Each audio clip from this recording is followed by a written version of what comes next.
1절로 10절의 말씀을 본문으로 주가 쓰시겠다, 이런 제목으로 말씀을 나누기 원합니다. 오늘은 사순절의 6번째 주일인 종려주일입니다.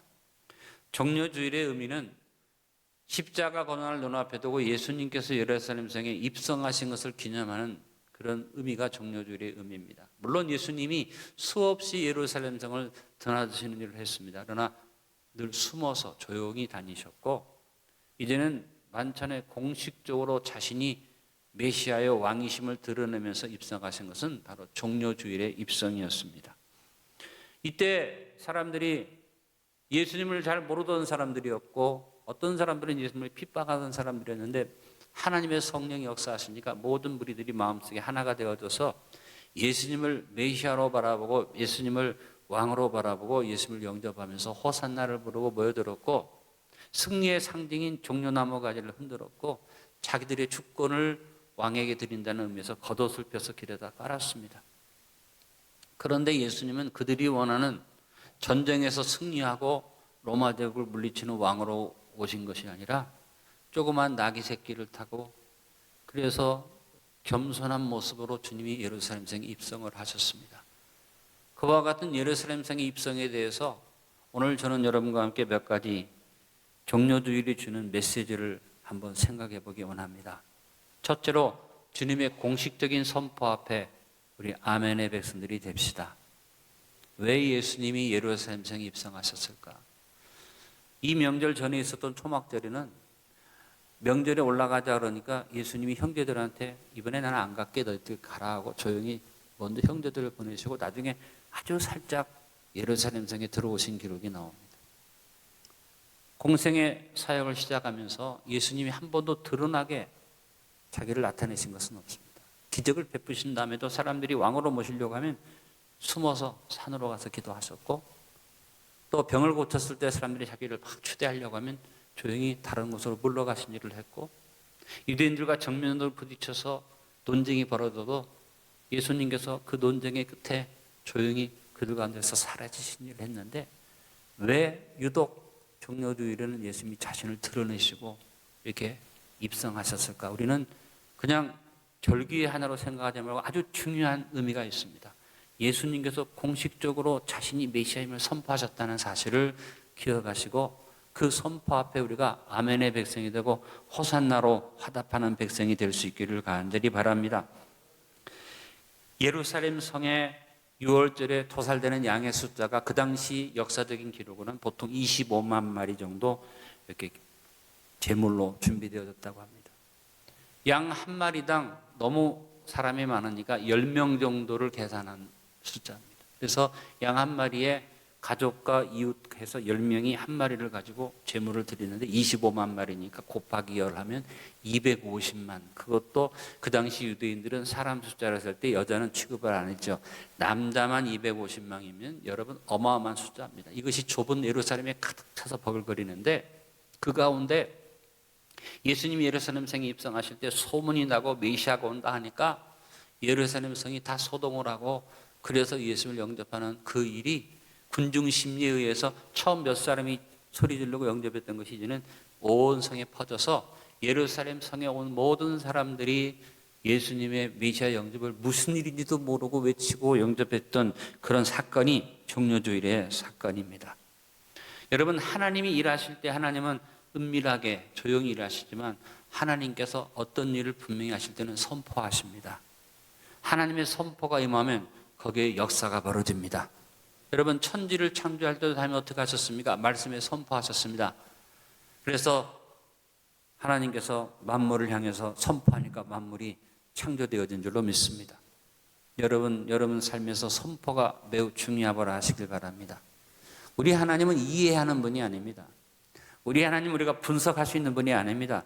우리 하나님은 어떤 분입니까? 믿는 분입니다. 여러분, 하나님을 자꾸 이해하려고 하지 말고 하나님이 주시는 선포를 아멘으로 받으시길 바랍니다. 하나님은 살아계시기 때문에, 하나님은 어떤 증명을 필요로 않는 전능자이기 때문에 아멘 해야만 합니다. 여러분, 국가적인 선포도 그 나라 백성이라면 왕의 선포, 옛날에는 왕의 선포 앞에는 어느 백성도 한가를 못했습니다. 지금 자유민주주의 국가지만 우리나라도 헌법이나 법령에 의해서 대통령이나 국무총리가 선포를 하면 우리가 지켜야지 되고 안 지키면 우리가 문제를 당하게 되고 만약에 이것이 부당하다고 하면 어디까지 가야지 됩니까? 헌법재판소까지 가서 선포가 부당하냐 안 하냐를 따지고 판결을 받아야 할 만큼 선포는 중요한 것입니다. 왜 하나님께서 예수님 이 땅에 보내시고 조용히 구원을 이루실 수도 있지만 이렇게 선포하게 했느냐? 그 의미를 같이 생각해 보시기 바랍니다. 여러분, 예수님이 이 예루살렘 성에 공식적으로 선포하신 이후로 하나님은 하나님의 구원을 세상에 선포하십니다. 그러므로 여러분, 우리가 하나님의 선포 앞에 서는 것을 중요하게 알아야지 됩니다. 예배를 혼자 드릴 수도 있습니다. 예배를 영상으로 비대면 예배를 드릴 수도 있습니다. 형편과 처지에 따라 어떻게 드리든 예배 드리는 일이지만 제가 여러분에게 강조하고 싶은 일은 뭐냐면 하나님의 선포 앞에 서기를 게을리하지 말라는 것입니다. 형편상 어찌할 수 없어서 비대면으로 예배드리는 분들에게도 부탁합니다. 여러분이 그냥 집에서 비대면 예배드려도 그냥 예배를 본다고 생각하지 말고 선포를 받는다고 생각하시고 할 수 있으면 몸에 건강이 되고 형편이 되면 대면 예배로 나오셔서 말씀이 선포될 때 아멘으로 받을 수 있게 되기를 간절히 바랍니다. 하나님께서 예루살렘의 성에 예수님을 선포해서 왕으로 들어가게 하시면서 그 백성들이 그것을 영접하고 아멘으로 외치는 백성들을 구원하길 원하셔서 그 구원을 완성하시고 우리에게 구원의 축복으로 주님의 역사를 이루시는 놀라운 일을 주셨습니다. 여러분 꼭 기억하십시오. 믿음은 선포를 통해서 옵니다. 여러분이 그냥 전파를 통한 선포도 아멘으로 받으면 믿음이 올 수 있으나 다시 한번 말씀드립니다.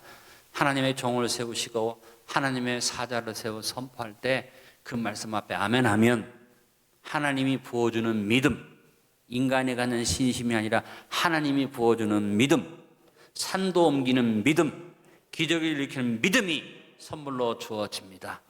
로마서 10장 17절을 여러분 믿음을 가지고 따라 고백하시길 바랍니다. 그러므로 믿음은 들음에서 나며 큰 소리로 믿음은 들음에서 나며 들음은 그리스도의 말씀으로 말미암았느니라. 두 번째, 호산나를 부르며 주님을 영접합시다.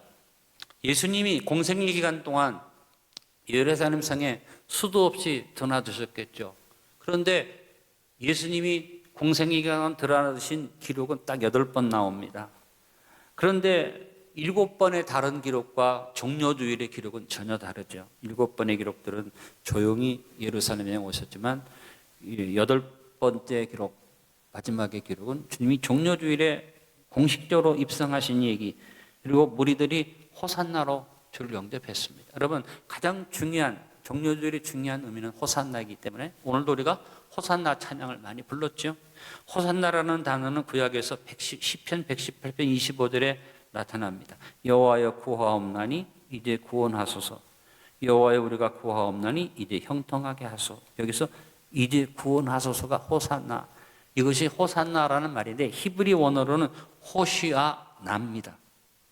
헬라어로 음역을 할 때 이것이 호산나로 번역이 되어졌던 것입니다. 여기에서 나라는 말은 지금이라는 의미를 가지고 있고 호시아라는 말은 구원하소서라는 의미입니다. 호시아는 호세아, 여호수아, 예수 같은 의미의 호칭입니다. 그래서 히브리어로 호세아, 여호수아, 그다음에 헬라어로 번역됐을 때 예수라는 이름. 그래서 예수라는 이름의 뜻을 마태복음 1장 21절에 말합니다. 아들을 낳으리니 이름을 예수라 하라. 이것은 구약의 히브리 말로 하면은 호세아, 여호수아 같은 음역이 되죠. 이는 그가 자기 백성을 그들에 대해서 구원할 자이심이라 하니라. 그러므로 예수, 여호수아, 호세아 모두 구원이라는 의미고 호시아라는 말은 동사입니다. 구원의 주소서. 그런데 호시아나죠. 무슨 의미입니까? 지금 구원하소서. 굉장히 중요한 의미입니다. 예수님께서 예수님 당시에만 구원을 베푸신 것이 아니라 주님이 십자가에 달리심으로 온 인류를 구원한 그 모든 일이 단번에 죽으심으로 영원한 속죄를 이룬 줄로 믿습니다. 그러므로 예수님이 십자가에 못 박히신 이후로 100년 뒤에도 200년, 300년 뒤에도 그다음에 1000년 뒤에도 예수님 앞에서 호시아나는 뭡니까? 지금이에요. 지금. 하나님이 일하시면 지금 여기에 역사하는 것입니다. 왜 여러분이 호시아나, 호산나를 불러야지 되느냐? 여러분의 삶의 현장에 어느 자리에 있든지 나를 구원하시는 주님이 지금 나에게 구원을 베풀어 달라는 기도가 호산나입니다. 여러분 이 구호를 잘 사용할 수 있기를 간절히 바랍니다. 헬라어 신약 성경에 예루살렘 성 입선 장면에서 호산나가 6번 기록됩니다. 마태복음에 3번, 마가복음에 2번, 요한복음에 1번 나와 있습니다.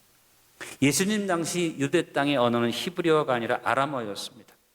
유대인들이 바벨론 포로를 지나가면서 히브리 말을 잃어버렸기 때문에 그들이 이제 히브리 말을 잘 쓰지 않았기 때문에 그 당시에 호시아나, 이것이 맞는 발음인데 호시아나가 아람어 발음으로 호산나입니다. 그래서 그들이 호시아나라고 사실 불러야 맞는 일인데 호산나를 불렀습니다. 호산나의 이 말 그대로 헬라어도 번역할 때 이것을 뜻을 번역하지 않고 의미 그대로 발음 그대로 호산나로 헬라어도 번역을 했습니다. 그래서 이 의미는 호산나라는 의미는 사실은 우리를 죄에서 구원하소서라는 지금 구원하소서라는 의미인데 이것이 변질돼 버렸어요. 어떻게? 만세 소리로 변질돼 버렸습니다. 우리가 어떤 일이 있으면 만세 부르죠. 거기는 여러 가지 의미가 있습니다. 그런데 이 호산나라는 구원은 사실은 하나님 앞에서 나의 모든 죄나를 지금 구원해 달라는 그런 의미의 고백인데 유대인들이 이 호산나 칭호를 정치적으로 또 국가적으로 독립을 이루고 그들이 하나님의 은혜 속에서 나라를 회복하는 것에 사용했다는 것입니다. 주전 164년에 유다 마카비가 시리아의 안티오쿠스 4세를 물리치고 예루살렘 성전을 탈환을 하게 됩니다. 자, 바벨론 포로에서 돌아와서 스룹바벨이 성전을 짓고 이스라엘 백성들이 참 자유를 누리고 있었는데 헬라의 알렉산더가 들어와서 이 지역을 헬라화시키고 그다음에 알렉산더가 죽은 다음에 알렉산더의 장군 중에 4명 중에 한이었던 이 안티오쿠스라는 사람, 셀류쿠스라는 사람이 시리아 왕국을 세우고 그 이후로 이 이스라엘이 시리아의 지배하에서 노예 생활을 했습니다. 그래서 이스라엘 백성들이 독립을 하기 위해서 독립운동을 일으켰는데 유다 마카비라는 사람이 마지막 독립전쟁에 승리를 한 겁니다. 그래서 이스라엘 백성들이 이제 구원을 얻고 독립을 하고 그때로부터 하스몬 왕조라는 왕조가 생겨서 이스라엘의 독립왕조가 한 100년 이상 이어지다가 나중에 에돔의 왕인 헤롯이 돈 주고 왕권을 로마에서 사서 로마의 속국이 되면서 헤롯이 유대인도 아닌데 유대인을 지배하는 왕이 된 것이 역사적인 흐름입니다. 그러므로 유대인들은 그 당시에 마카비를 뭘로 생각했느냐? 민족의 구세주로 생각했습니다. 자기들을 이 시리아의 압제 밑에서 건져낸 이 유다 마카비를 메시아로 생각하면서 그 마카비가 이제 예루살렘 성에 개선할 때 그가 전쟁에서 승리하고 들어올 때 백성들이 나가서 뭘 외쳤습니까? 호산나를 외치는데 그때 호산나의 의미는 죄에서 구원하소서 지금 구원하소서라는 말의 의미라기보다 우리 민족을 구원하신 하나님 앞에 또 백성 앞에 호산나로 만세를 부르는 것과 같았습니다. 그러니까 예수님이 예루살렘 성에 입성할 때 이스라엘 백성들의 머릿속에 있는 생각은 뭐냐면 죄나 하나님의 구원에 대한 생각은 없습니다. 자기들을 로마의 압제 밑에서 건져주는 정치적인 메시아, 로마와 싸워서 승리하는 정치적인 위대한 장군, 이런 의미에서 그들이 호산나를 부르고 환호하고 그 주님을 영접한 겁니다. 왜 예수님의 이런 마음을 가졌습니까? 예수님이 그들의 가장 관심 있는 부분에 대해서 기적을 행하셨죠. 오병이어의 기적. 이 소문이 퍼지면서 예수님이라는 사람에 대한 관심이 깊어집니다. 또 어디에 대한 소문이 퍼집니까? 병든 자를 고치는 기적들을 행하시는. 그래서 사람들 마음속에 이 사람이 메시아인가? 우리를 구원할 수 있는가? 능력이 있는가? 그러는 가운데 놀라운 사건이 벌어진 건 뭡니까? 나사로를 살린 얘기가 예루살렘에서 불과 3km 떨어진 베다니에서 이루어졌고 이 소문이 이제 6월절에 모인 사람들한테 쫙 퍼집니다. 야, 나사로라는 청년이 죽었는데 예수가 와서 살려냈대.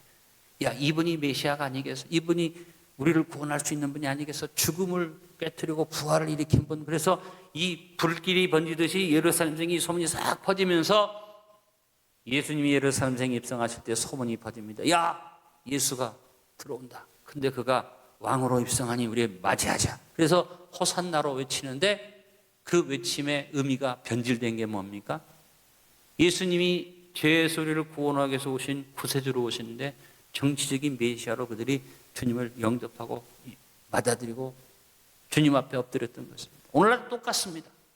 주님이 여러분을 부르신 이유는 여러분을 죄에서 구원하시고 지금 하나님의 백성으로 여러분 세우기를 원하시는 것인데 엉뚱하게 많은 사람들이 자기의 소원을 이루기 위해서 복받기 위해서 또 자기의 어떤 목적을 이루기 위해서 예수님을 부르면서 믿음이 있는 것처럼 말하는데 여러분 우리 주님 앞에서 우리의 구원은 호산나라라는 만세가 아니라 호시아나 죄에서 구원하소서. 언제? 지금 내가 지금 처해 있는 이 자리에서 하나님의 구원이 이루어지게 하소서.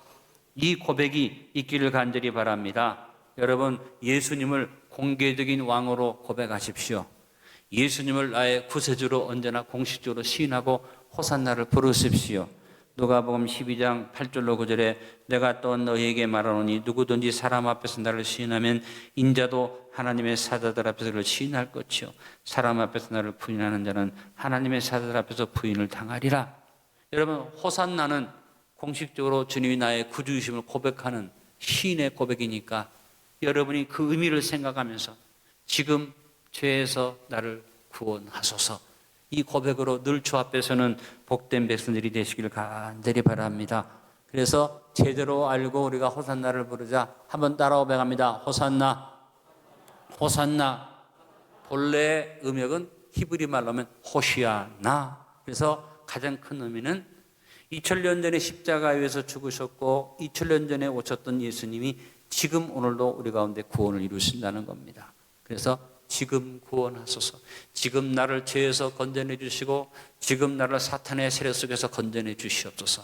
이 고백이 우리 입에 넘쳐나기를 간절히 바랍니다. 셋째로 예수님을 나의 왕으로 영접해야만 합니다.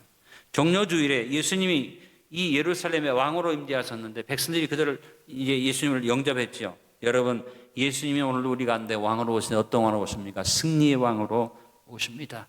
예수님은 환영하는 무리들 앞에 로마의 세력을 꺾고 이스라엘을 회복하는 승리의 왕으로 오신다고 이스라엘 백성들이 착각했는데 예수님은 로마를 꺾은 게 아니라 사탄 권세를 꺾으신 줄로 믿습니다. 흑암의 권세를 꺾으신 줄로 믿습니다. 그리고 왕으로 우리 가운데 오시는 줄로 믿습니다.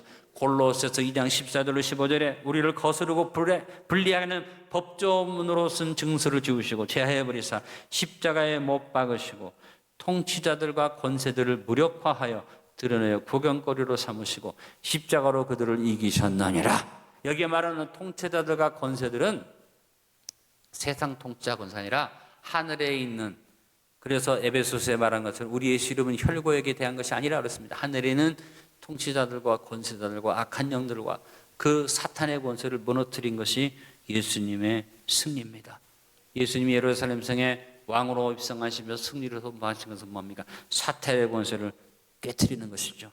언제나 예수님을 승리왕으로 영접하고 사탄의 권세를 향해서 예수님의 이름으로 물러가라고 외치는 믿음의 백성들이 됩시다. 예수님은 겸손한 섬김의 왕으로 입성하셨습니다.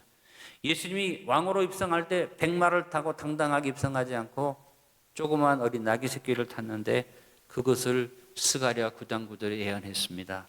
오늘 읽었죠? 시온에 따라 크게 기뻐할지어다 예루살렘에 따라 즐거이 부를지어다 보라 내 왕이 임하시느니 그는 공의로우시며 구원을 베푸시며 그 다음에 겸손하셔서 나귀를 타시나니 나귀의 작은 것 곧 나귀 새끼니라. 여러분 나귀는 짐을 지는 짐승입니다. 백마는 전쟁에 나가서 승리할 때 장군이 타는 말입니다. 나귀가 겸손한 주님을 짊어진 것처럼 주님은 우리의 짐을 지시는 겸손한 종으로 오셨습니다. 섬겨주시는 종으로 오셨습니다. 그래서 말씀하십니다. 수고하고 무거운 짐진 자들아 다 내게로 오라 내가 너희를 쉬게 하리라. 오늘도 주님은 우리의 삶에 오셔서 우리를 섬겨주시며 겸손하게 나에게 은혜를 베푸십니다. 주님을 영접하고 주님을 본받아 겸손과 섬김을 실천하는 하나님의 자녀들로 서게 될 수 있기를 간절히 바랍니다. 또한 예수님은 평화의 왕으로 오셨습니다. 장군 개선식에서 전쟁에 승리한 장군의 모습이 아니라 평화의 왕으로 우리 가운데 오시는 주님의 모습. 그래서 평화의 상징 나귀를 타고 오십니다. 이사야서 9장 6절로 7절에 이사야 선지자가 예수님의 오심을 말하면서 예수님의 이름을 뭐라고 그랬습니까? 평강의 왕이라고 그랬습니다. 바울은 에베소서 2장 14절 18절에 예수님이 이루신 사역의 결과에 대해서 화목과 평안을 말했습니다. 예수님이 이 땅에 계시면서도 제자들에게 무슨 선포를 하십니까? 평안을 너에게 준다고 평안을 선포해 주셨습니다. 여러분, 예수님은 우리에게 평강을 주시는 분입니다. 평안을 주시는 왕이십니다. 그러므로 하나님의 구원의 선포 앞에 평화의 왕이신 예수님을 바라보고 언제나 내 마음속에 주의 평안을 받아주시기를 간절히 바랍니다. 아무리 환경이 어렵고 아무리 환경이 조여와도 주님이 나에게 주신 이 평안을 내가 아멘으로 받아야만 합니다. 우리의 왕이 우리에게 평강을 주십니다. 평안을 너에게 주노라. 세상이 줄 수 없는, 세상이 알 수도 없는 평안, 평안, 평안, 평안을 내게 주노라. 이 종료주일에 주님 우리 가운데 왕으로 오시는데, 오늘 이 자리에 앉은 분 가운데 환경이 어려운 분, 환경적으로 너무나 힘든 분, 여러 가지 문제가 산적되어 있는 분들도 그런 것을 넘어서서 주시는 평안을 오늘 아멘으로 받으십시오. 아멘입니다. 평안이 내 것입니다. 그래서 여러분, 언제나 우리는 주님을 어떻게 승리의 왕으로, 겸손과 섬김의 왕으로, 평강을 주시는 평화의 왕으로 영접해야만 합니다. 오늘 말씀의 결론적인 말씀을 드립니다. 주가 쓰시겠다 할 때 나를 드릴 수 있도록 준비된 주님의 도구가 되는 저와 여러분 되어지길 바랍니다. 종료주일의 의미를 설명해 드렸습니다. 종료주일의 의미는 공식적인 선포였고 그 앞에 우리가 아멘의 백성이 되고, 오늘날도 우리는 공식적인 선포 앞에 늘 아멘하자, 호산나로 늘 화답하자. 호산나는 그냥 만세가 아니고 그냥 환호가 아니라 나를 죄에서 구원하시는 주님 앞에 지금 여기 현재 이 자리에서 구원해 주십시오라는 나의 화답이라는 기억하시고, 예수님을 승리의 왕, 겸손과 섬김의 왕, 평화의 왕으로 주님 오신 예수님을 영접하는 일이 우리에게 필요하다는 설명을 쭉 드렸습니다. 이제 마지막 결론은 뭐냐면, 이 종료들에 숨어있는 한 사람이 있어요. 바로 주님이 타셨던 어린 나귀의 주인, 이름도 모르고 누군지 알 수도 없습니다. 나귀를 끌고 왔던 제자들도 여러 사람이 모인 가운데 나귀를 끌고 올 때, 물어볼 때 주가 쓰시겠다 했더니 그 주인이 누군지 알 수 없는데 나귀를 내어줬습니다. 아마 하나님만, 예수님만 그 사람이 누군지 알 겁니다. 그 사람에 대한 기록은 전혀 없는데 한 가지만 있습니다. 뭡니까? 주가 쓰시겠다. 여러분, 이번 종료주일에 저는 개인적으로 이 말씀을 준비하면서 주가 쓰시겠다 이 말에 나를 돌아보고 묵상했습니다. 내가 어떤 사람이든지 간에 주님이 나를 쓰시려고 부르셨는데 주가 쓰시겠다 할 때 이 나귀 주인처럼 잘 길러서 아직 한 번도 짐을 져보거나 사람이 탄 적도 없는 그런 깨끗한 나귀를 아무 조건 없이 내놓은 이 사람이 누군가, 제가 그 주인 될 수 있기를 원합니다. 여러분, 주님이 여러분에게 내가 너를 쓰겠다 할 때 주 앞에 자신을 드릴 수 있게 되기를 간절히 바랍니다. 또 한 가지 생각했습니다. 주님이 나에게 와서 너를 쓰겠다고 할 때 내가 준비된 것이 있어야 하는데, 내가 준비된 게 없으면 아무리 주가 쓰시겠다고 해도 소용없죠. 나귀가 준비되지 않았는데 쓰시겠다 할 때 내놓을 것이 없으면 안 되잖아요. 저는 생각해 봤습니다. 배진기, 너는 하나님의 종으로서 하나님께 부름받고 인생을 살아가면서 주께서 너에게 쓰시겠다 할 때 준비된 그릇이 되어 있느냐.